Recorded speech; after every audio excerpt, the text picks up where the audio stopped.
While at Nationals, I met up with Ida Brown for a special occasion. She's a successful shooter in international trap and a talented sporting clay shooter who was customizing her new shotgun. The feeling of getting a new premium shotgun is topped by very few experiences in this sport, especially when it's not only new to you, but also completely new to the market. We are talking about the Peregrine Model by Longthorne. Let's get into it. Hi guys, my name is Ida Brown. I'm here with Jim from Longthorne, and I'm a bunker shooter and sporting clay shooter, and we're going to be talking about Longthorne and the selection of shotguns that they offer. So Jim, before we talk about my gun and everything that I'm going to be doing with my Longthorne, why don't you tell everybody about what Longthorne offers to the average shooter and to the professional shooter? We make a whole range of different shotguns in all the calibers that you can think of. So we do 12 gauge right down to 410. We're pretty special in the way we make our guns. All of our barrels, all of our shotgun barrels are made from one piece of metal, and it's not necessarily steel. The barrels that you've got hold of, they're steel. We make them in titanium, and we can make them in various other materials that we're doing at the moment, some secret things that we're not telling you right now. Mainly we make custom guns. We have a range of off-the-shelf guns. This is one of the off-the-shelf stocks that we've modified for you, so it's had a custom gun fit. And we do full custom gun fits, and we do everything from like grade 1 wood to full exhibition wood. You name it, and we make it. We've talked about the gun long enough. Let's go break some targets with it. Let's go, see how it goes. Yeah.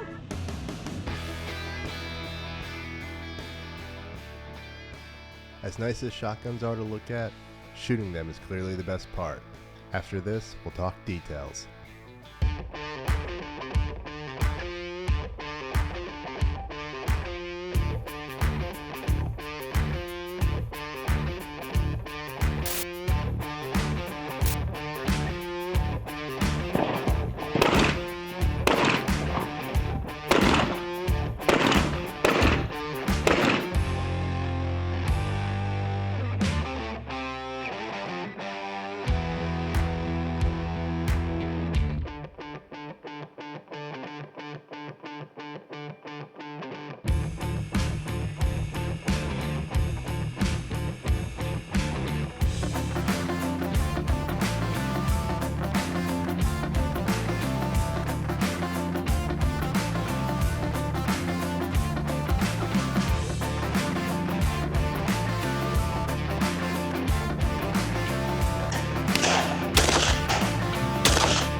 All right guys, now that we're done shooting, we're gonna go ahead and talk about the specifications of this particular model. So we're gonna start with the barrel. This is a 33-inch barrel. It's got fixed barrels. The gun that I will be shooting will not have fixed barrels. I've opted to have it threaded and put chokes in it, but you can opt for either the fixed barrels or threaded barrels, depending on how you prefer to shoot, your style of shooting. Yeah, and it's also like you're shooting a lot of different disciplines, different targets, close in, long way out. Yep. You want to be as a competitive shooter, you really want to be able to alter the chokes. Personally, I don't ever change anything on my gun, but I'm not very good, so that's fine. With this gun, you will notice, I mean, this is a fixed choke gun, but it's still patterning good. It's only modified, but it's patterning good a long way out. So our chokes, they're kind of special. They pattern different to others. You'll find when you get the screw-in chokes, they'll pattern even tighter. Yep. So it's going to be an interesting thing. The barrels, you mentioned those that are 33-inch, but they probably feel like a 29-inch barrel because of the way they're weighted and balanced.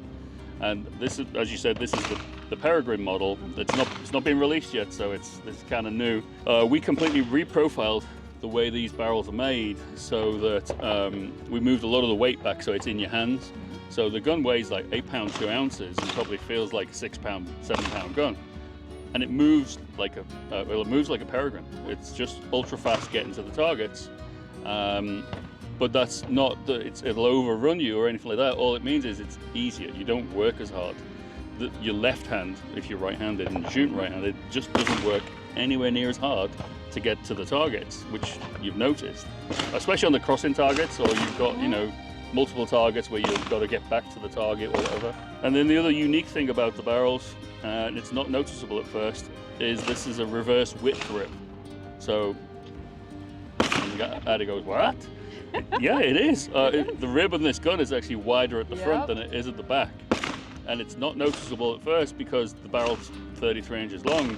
Perspective of it looks like it still gets narrower. Yep. But when you look down the barrel when you're shooting, I've noticed, especially with thinner ribbed barrels, that I feel like I do more active looking down at around the end of the barrel than I do on this gun, because I feel like I'm much more aware in my peripheral where the end of the barrel is. Yeah, that's why we've done it.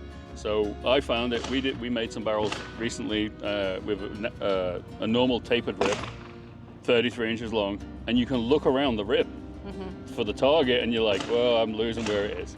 This one, I find the target acquisition is 10 times better than any other barrel that I've made that's that long. Yeah. So it's kind of interesting to use. And then, as I say, we added a lot more weight because we don't just machine less metal off underneath the forend. Yep. You don't see it, but it means the moment of inertia is actually between your hands rather than stuck out in front of the gun. Yep. This also has a little bit more of a mid-rib than a flat rib. I am used to shooting a flat rib, and I found that because the barrels are machined out of one piece and that they are not separated barrels, the mid-rib actually shoots much closer to what I'm used to, and it ends up being more preferable to me than a flat rib. Yeah, it gives you a better sight picture around the target. I prefer the mid-rib. This one is a 1/4 inch high over a flat rib, so in total it's around 3/8 of an inch high at the front of the barrel. It's profiled so that the intersection point on the barrels is about 40 yards. So the rib is set so that when you look exactly flat down the rib, which I know you don't, which is good because I like it that way, that you will intersect the two patterns at 40 yards. So we're looking for a super accurate alignment between the top rib and the two barrels. That's very difficult to achieve with a soldered together set barrels, or especially with a lot of modern guns you see now, they try and reduce the weight by taking off the side ribs, but then you never really know where they are. Yep. That's what we found. So you should find it's more accurate in a way, and easier to be accurate with it. And then you've got a standard receiver. Although this is not your gun, this is just one of our demo guns. Yep. I'll let you tell them about the receiver you're having. Yeah, so I will still have the square body receiver like this. I will not have side plating, but the model that I'm going to have will be the Valhalla, which is more of a kelk tip script. I do love that because these barrels are one solid piece, the receiver is a little bit smaller, which is reducing the weight for me a little bit. And so it definitely does feel like it's a little bit easier to move. It's a little bit more centered back towards the receiver and not all the way in the barrel or in the butt of the gun. That's our thing. I mean, we're just trying to bring all the weight into the middle because you can move it easier. If you took the same amount of weight and hung it on the ends, it'll be really difficult to move. And it's difficult to catch up to targets and stuff like that. But with it being 33 inches long, it's still very stable. Yes. So that's what we're aiming for. Yep. And being a bunker shooter, it's already uncommon to shoot 32-inch barrels, much less a 33-inch barrel. And I feel that with the way that this gun moves and the way that its weight is centered right there on the receiver, I've found that I don't think it's going to be a problem for me. I think it's going to move much better than the current gun that I shoot in, and that the extra length isn't going to be an added problem, even with I really don't think you'll notice. I mean, I've watched you shoot with it, and I've shot a fair bit with this one now because we've done a lot of development on it. And to me, it's the closest thing that I've shot that I like compared to the titanium gun. I like shooting the titanium gun because it doesn't weigh anything, which is completely not weighted correctly at all. No, I think titanium would be a little bit too light for bunker. It's too much. Yeah, it's too much. This is going to be perfect. This is going to reduce the amount of weight that I'm currently moving, and it's going to help center up how I'm moving it instead of I feel like I'm pushing the gun to get to the target. You don't have to work as hard. Yep. And then if we've done our job right, you will have felt that there's virtually no muzzle flip with this gun. Yep. So you don't get this, it's all straight back into your shoulder. And so you've much better control over the recoil. And the grip's been fitted to your hand, so you've got a good control over the gun. Yep. I know it's a fairly standard grip that we made, and we made only a few alterations to it. That's because you've got the perfect hand. There you go. See, I love hearing that. That's what it was. You've just got the perfect hand to fit on that stock, which makes a complete change for me. I mean, that's the quickest gun fit I ever did. Yep. So the stock that I have right now, if you can see it from here, we've got a little bit of a groove here so that my thumb lays more flat across that. And then I have palm swell here that allows my hand to sit up perfectly, so I'm not trying to force my hand into the gun. I don't feel like I'm having to really white knuckle it and grip onto that gun so that I'm moving it. Instead, it's just kind of there. It's kind of a portion of my hand. And it feels nice and natural and relaxed. Well, that's what I always say when I do a gun fit is, if you point to where you're going to shoot with this hand, like this, Yep. I should make the gun to fit that hand so that you're not doing anything. All you do is put your hand on the gun. Not trying to grab hold of it or trying to, you know, do all these things that I see. It's one of the biggest things that we do when we do gun fits. It's we're trying to keep your wrist and your forearm straight, or as straight as possible. So you don't want to be bent out, you don't want to be bent down or up. You want to just point. And because if you were shooting a pistol, because it is called a pistol grip, you would shoot it with a straight arm, with a straight wrist. And that's what we aim to do when we do a gun fit. So. Yeah, it does. It truly does feel like it really is just an extension of my hand, and more so an extension of myself, because then I don't feel like I'm trying to move something.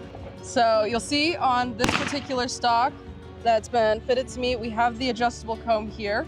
I'm opting for the adjustable comb because in terms of gun fit, when you gain or lose weight, one of the first places you notice it is in your face. So that can actually change the way you're shooting quite dramatically, and it's one of the simplest things to add to a stock, I feel like, that keeps you from making major mistakes when it comes to going to a competition. You realize, will tweak it. I mean, when we do the gun fit, we're doing it cold. Yep. And I know we came out and shot it, and we went back and we adjusted it, and we did all those things. And when we make this stock, we will copy it. But we've left this set now to you. Yep. We will copy this stock exactly the way it's set, and then cut the comb into it. And we do that so that you've got the exact stock that you want, but then we make it adjustable. Yep. And it is a safe thing to do on a competition gun. If it was a bird gun, I wouldn't do it. Yep. Because the accuracy isn't important. There'll be another bird along soon. You haven't got that choice. You can't just say, yeah, we'll do it again. I missed that one. Yep. So we're always looking to tweak it just that little bit all the time. Yeah. When it comes down to missing one target or two targets just because it could have been a little bit more in, and my face could have been a little bit more in the gun, I'm gonna opt for being able to adjust that. Going back to the fore end, you can see here, it's a little bit slimmer at the top. There are a couple different models of fore end. I've opted for this one because I feel like when I get my hand around the gun, my hand sits a little bit more naturally and falls a little bit more into place with that less material up towards the top. And I still have enough material down towards the bottom that my hand falls very naturally, and I'm not on the barrel, I'm entirely on the fore end. It's derived from a beaver tail. So we do it was originally we did it as a beaver tail, and it was cut in with a step. Yep. But the step, I always find the step on the beaver tail, if it's a step side beaver tail, is quite uncomfortable. Yep. And you don't need to grip it that hard with these barrels because they're not trying to jump out your shoulder. So therefore, we went for this, and this is just a much more comfortable, more relaxed.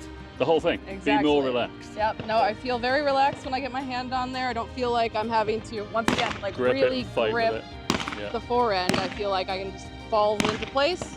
Yep. It's right there, perfect. Perfect gun for the perfect shooter. Exactly. Yeah. Now, where's my 100 in sporting place? Thank you guys so much for joining me and Jim here to learn a little bit about Longthorne and about my gun.